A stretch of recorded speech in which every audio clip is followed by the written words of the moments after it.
For my drums, I definitely approach each each drum separately. Mm. So I'll have the kick on its own channel, the snare. Sometimes even if there's like three layers on the snare, each layer has its own channel, Okay, yeah. so I can EQ and process each one differently. Because I'm sure you've heard or people have heard about. Some people say the snares. There's the main punch of it, and there's the Mm. tail. So that just helps to keep everything clean. And eventually, I'll usually bounce those layers into one, and sometimes I'll further EQ and process that, and that's kind of how I approach the drums. I So think yeah, so you bounce. Say you've got three snare layers, you bounce them down to one layer. Is that to save like processing power, or is it a workflow thing, or what? I think it's both. Mm. It used to be mostly because my CPU was terrible, Mm. so I would try to consolidate as much as possible. But now I find it's also just nice to look at less. Uh, Mm. when there's like millions of channels, you kind of get lost, and it's harder to find what you're looking for when you want to make changes.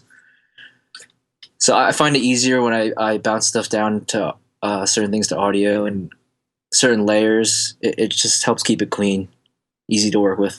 Yeah, yeah, for sure.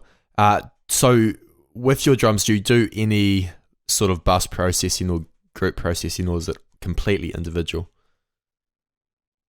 It's mostly individual, actually. Yeah, I know some people bus.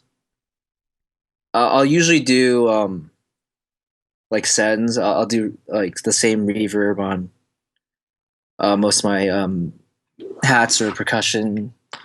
So that's sort of like bussing. They all end up with the same reverb, so it kind of makes them sound like they're coming from the same space. So I guess that's one thing I do.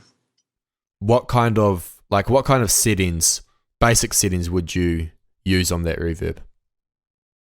It's usually I actually usually use I use Valhalla usually Which on my sets. which one is that? Is that the vintage verb or the room one? The room. Ah, yeah, lovely plugin. Yeah, I love that reverb, and so I'll usually just kind of keep it on the main setting.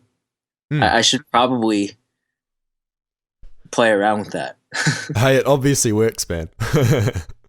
But yeah, it's just the default setting is just really nice. Yeah, So yeah. sometimes I'll change the pre-delay or the decay length, Mm. but for my sends, I'll keep it 100% and then just dial in uh, how much of the send I want to come through. And I guess I'll EQ it, the lows out. Sometimes that helps. Occasionally, I'll do some side chain from the reverb Mm. so that it Mm. doesn't fight with the main sound.